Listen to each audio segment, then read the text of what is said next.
This is John Begley. I am the president of UCSS, and I currently serve as chancellor here at Lindsey Wilson College in Columbia, Kentucky. It was my privilege to meet Ronald Kaluya in 2008 when he was in the United States with a children's choir from Uganda. When I met him and he learned that I was involved in higher education, he indicated an interest in becoming a student at Lindsey Wilson College.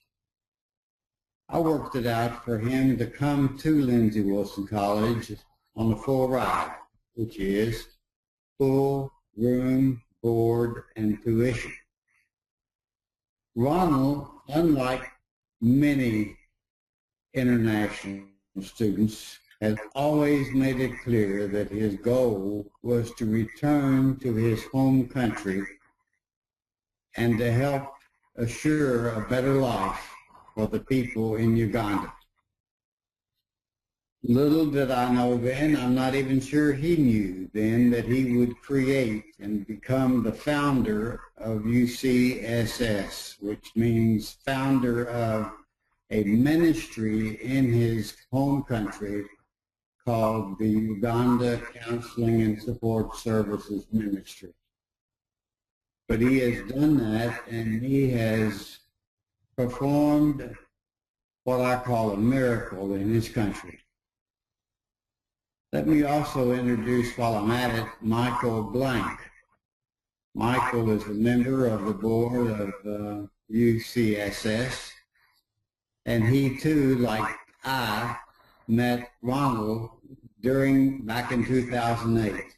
Ronald lives in Virginia, in the Washington, D.C. area, and he has helped us so much develop a marketing strategy for the UCSS ministry here as we try to communicate to our new friends and people who are supporters of UCSS, helping us to better help them understand what we're doing. It is my privilege now to introduce Michael Blank and Ronald Kaluya. Thank you, Dr. Begley. Can you all hear me okay? Yes. We can. All right. Well, what I thought I'd do is just interview Ronald a little bit here and ask him some questions about what he's done over in Uganda and the village of Buliki, what he saw when he got there, and kind of what's changed since we started there about 2.5 years ago. So Ronald, why don't you start by talking about what your vision was for UCSS and still is to this day? What did you want to achieve? The vision and the mission for UCSS is to improve the quality of life and spread God's love to people in remote communities of Uganda by providing social services, counseling, and spiritual development, one community at a time. UCSS is using or is addressing the needs of a person, all of them, through an approach that addresses clean water, medical care, education, economic development, counseling, and spiritual development. The goal is to help each community become self-sufficient to the point where outside resources are no longer necessary. People will enjoy a high quality of life, and over time will become more tolerant and caring. The vision is to replicate this model from one community to another using a train-the-trainer approach, so that over time, all of Uganda is transformed. So when you started off in early 2011, you chose to start your ministry in a remote village called Buliki. Why did you choose that village in particular, Ronald? UCSS chose to start the ministry in 2011 in the village of Buliki because its 4,000 residents had nothing. They were huts, nothing else, no schools, no medical help. Someone died of malaria or bad water every day. People had no hope. Majority of the people in the village were engaged in alcoholism. Witchcraft was the order of the day. Men did not work. Yeah. So you had your challenges cut out for you. And this is, by the way, a photo of, kids collecting rainwater that is obviously not fit for drinking. What was your first priority when you started there, Ronald? The first thing we did was to drill freshwater wells. This is a picture of kids having fresh water for the first time in their lives. We started with mobile clinics once per week and one more comprehensive clinic once per month. These two improvements reduced the number of deaths from 1 per day to 1 per week. Today that rate is even less.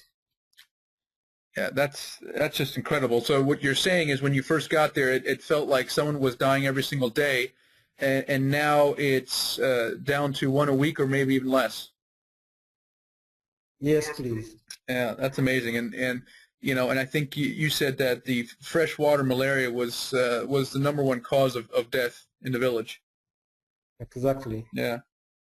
Now, so having addressed that first, I think you also said that education was very important and that you wanted to focus on that as well. What did you do there in the beginning?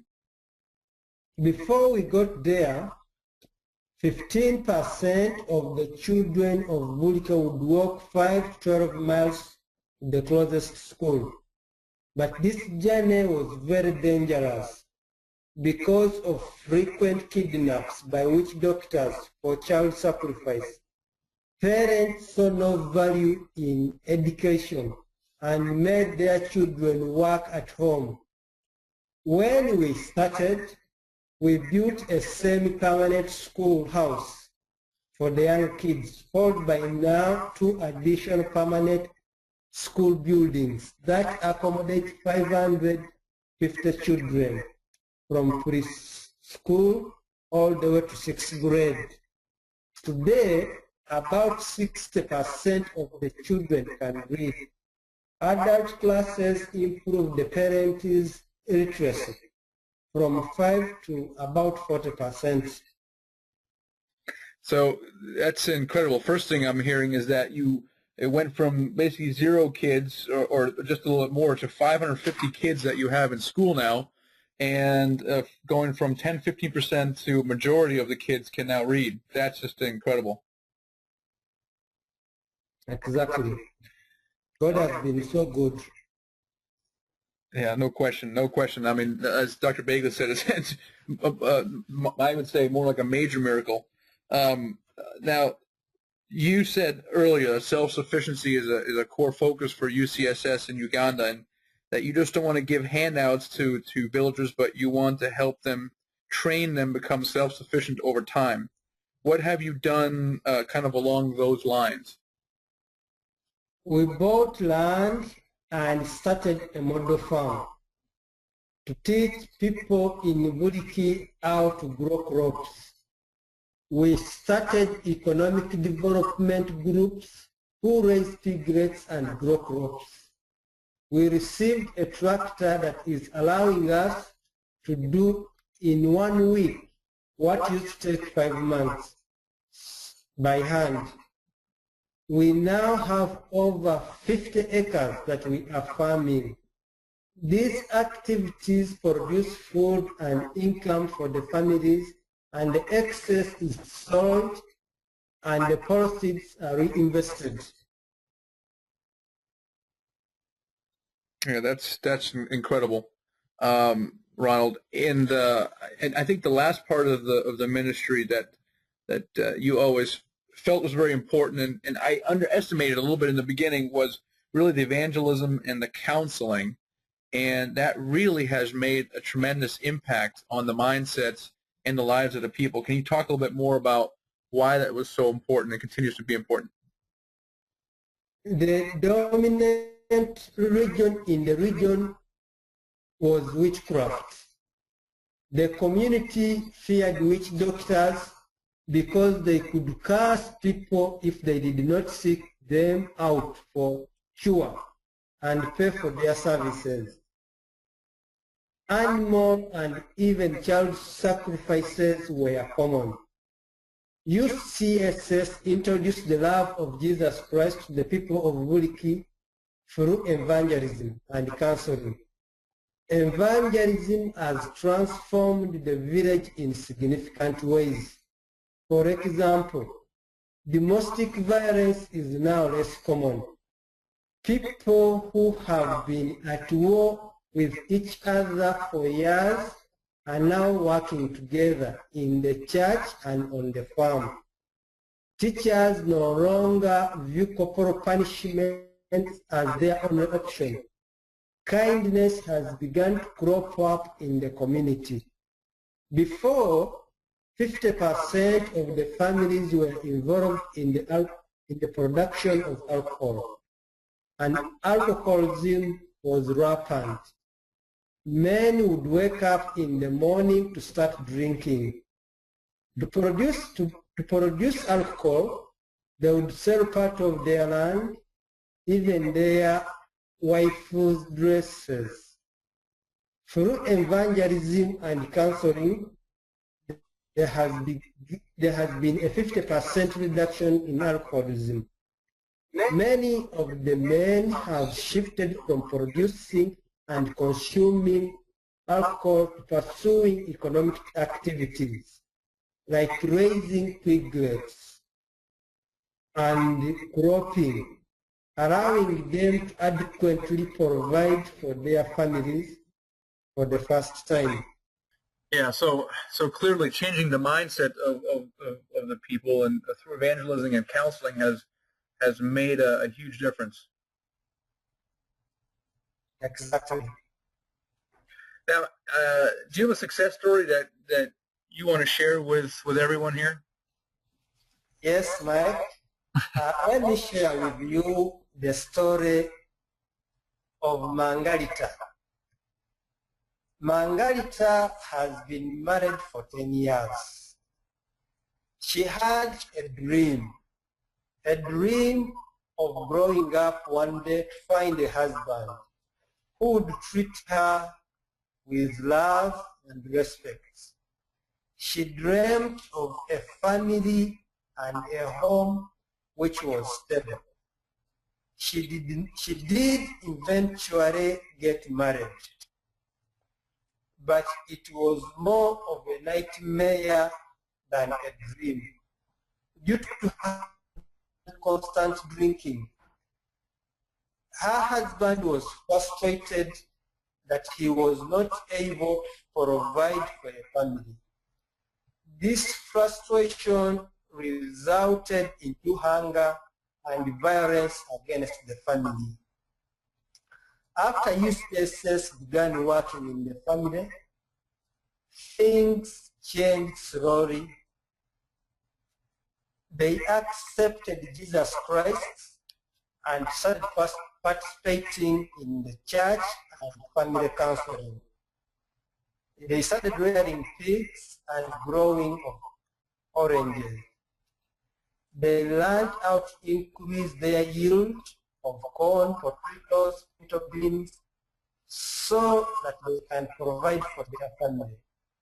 Margarita was one of the first to attend the tailoring class and is now able to sew clothes for herself and her children.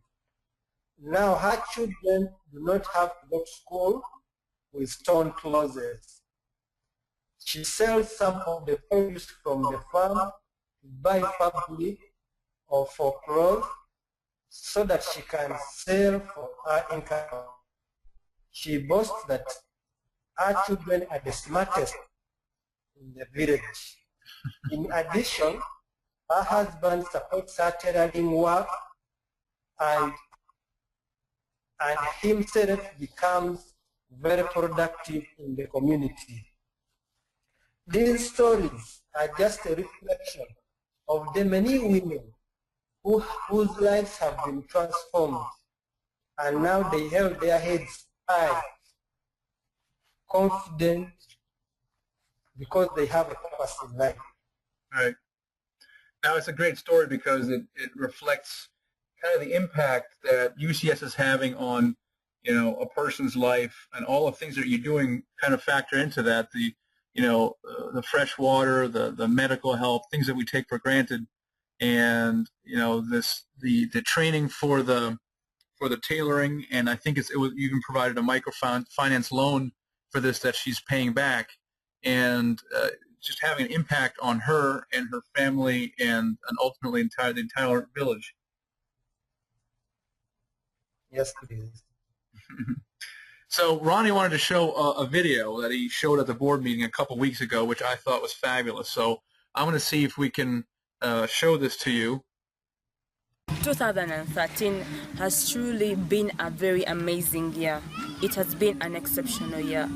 We've practically seen the grace of God and the hand of God come down to Bulike and touch so many lives.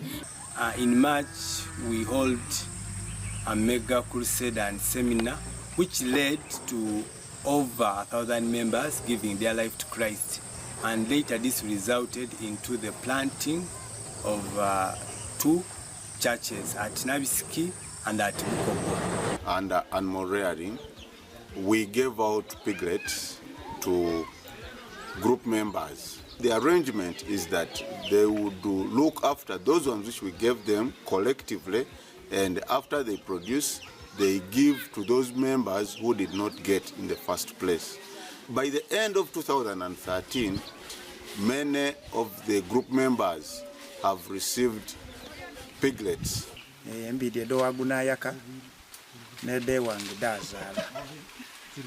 MBD edange natolaku nairize kitongole natolaku naga kumemba. By the end of 2013, over 20 community members were able to register and passed out after having satisfied the trainers that they can now work on their own to earn some income through tailoring.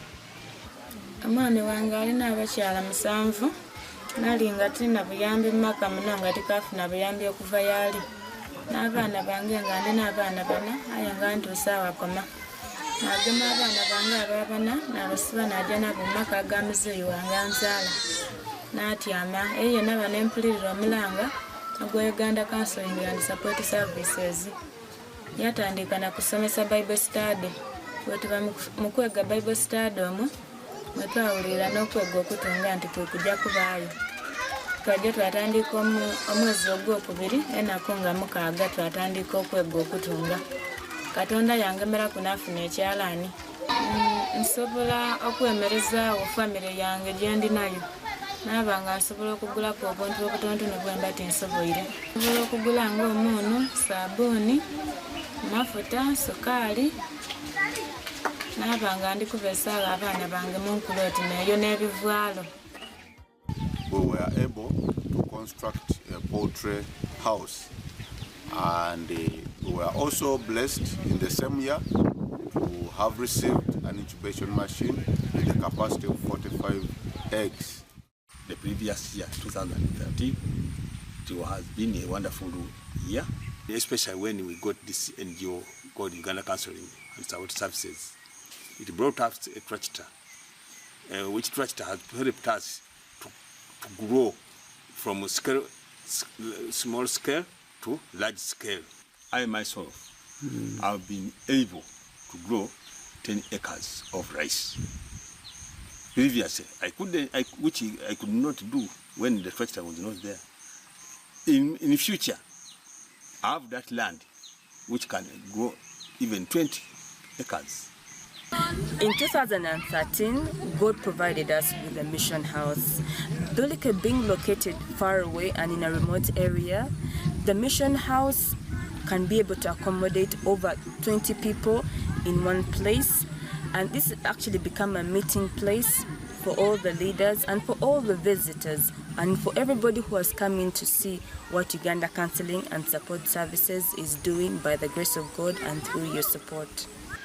In the education sector, pupils have improved in their performance. Besides that, even teachers have been doing their refresher course to improve on their teaching skills.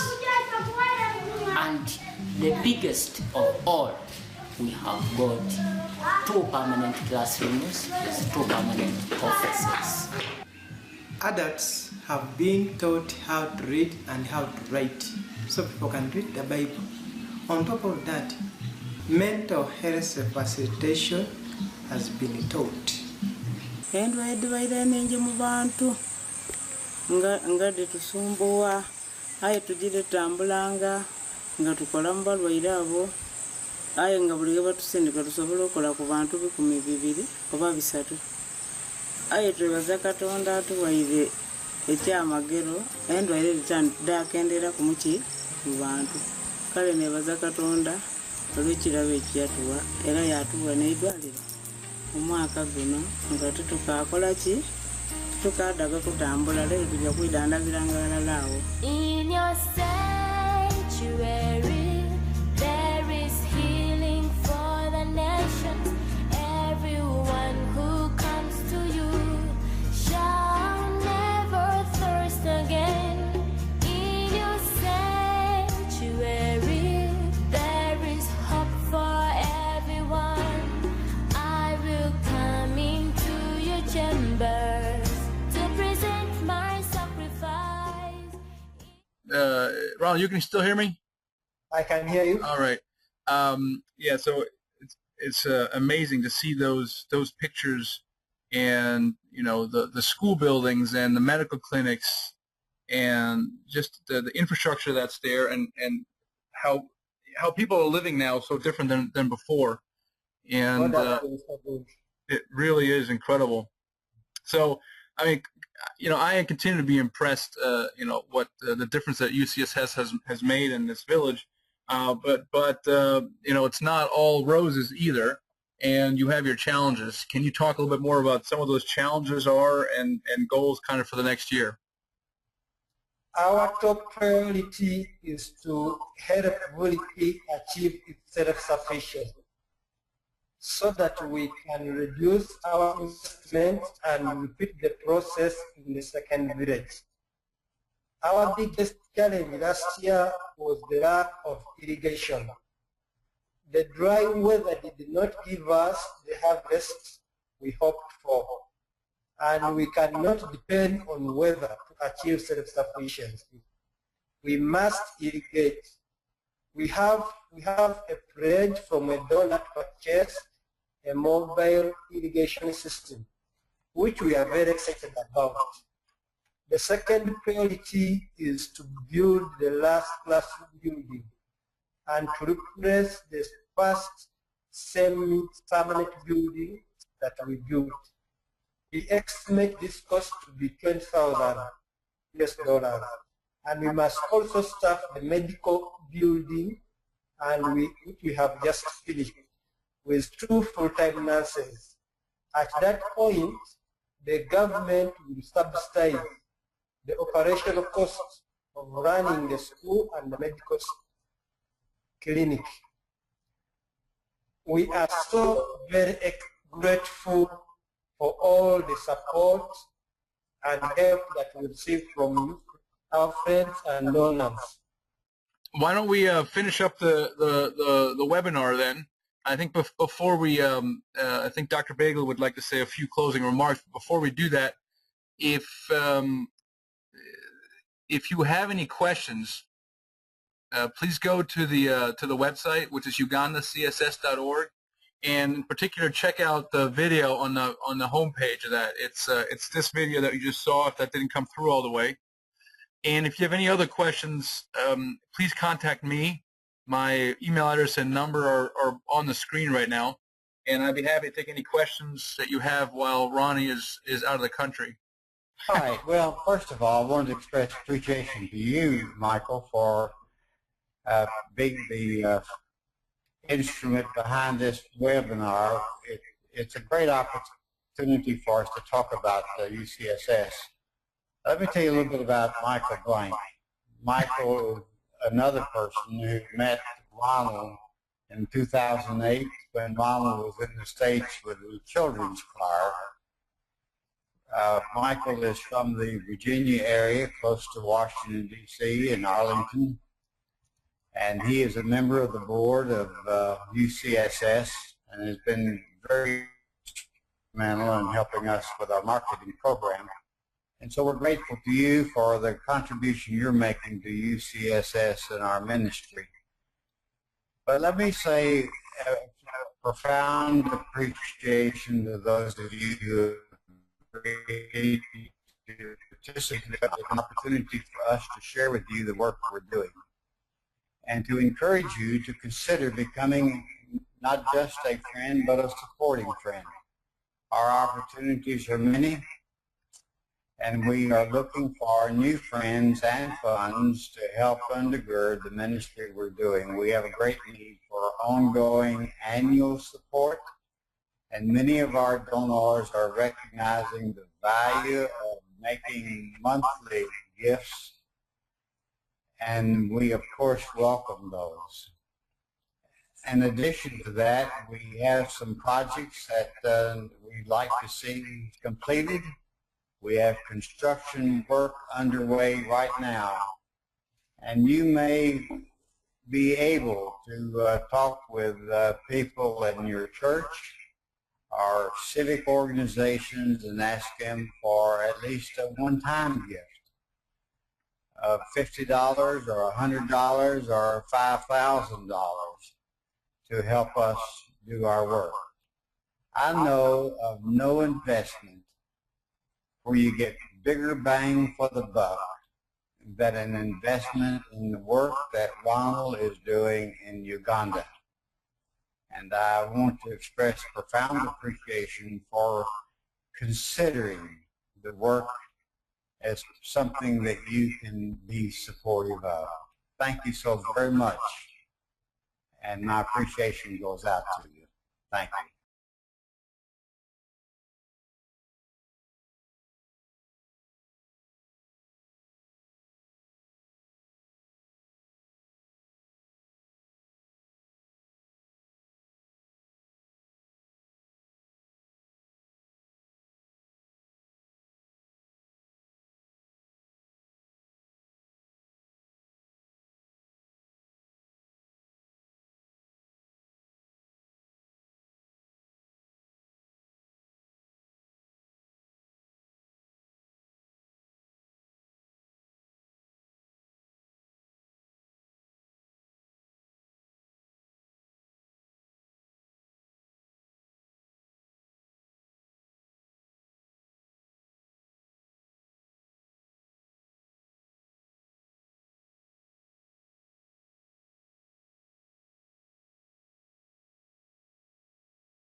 And with that, I'd like to open up for questions. All right, I'm gonna let's see if I can unmute everybody here. All right, so the attendees, everyone should be unmuted right now. So if you guys, hang on, give me just a second to finish this up. And all right, so if you have any questions for Ronald, go ahead.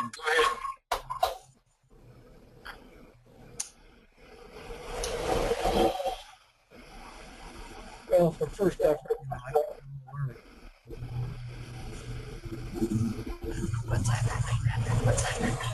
now you guys are all live now. Do we have any questions for Ronnie?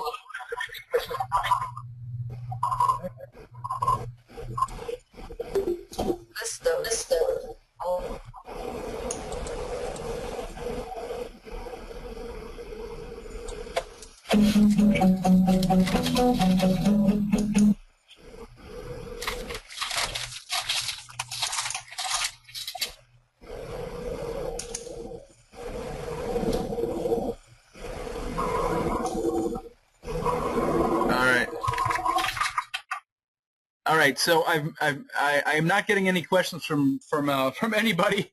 Can you type in your questions into the question window, and we'll get Ronnie to address those.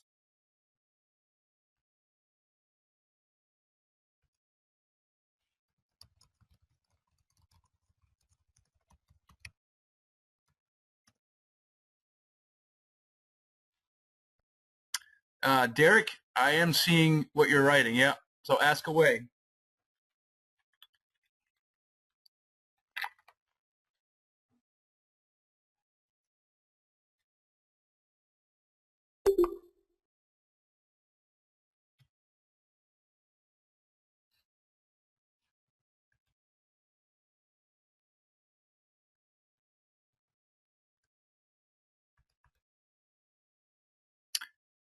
I'm not getting any questions, so I'm not sure if no one has any questions or it's not quite working. I'm not exactly sure. But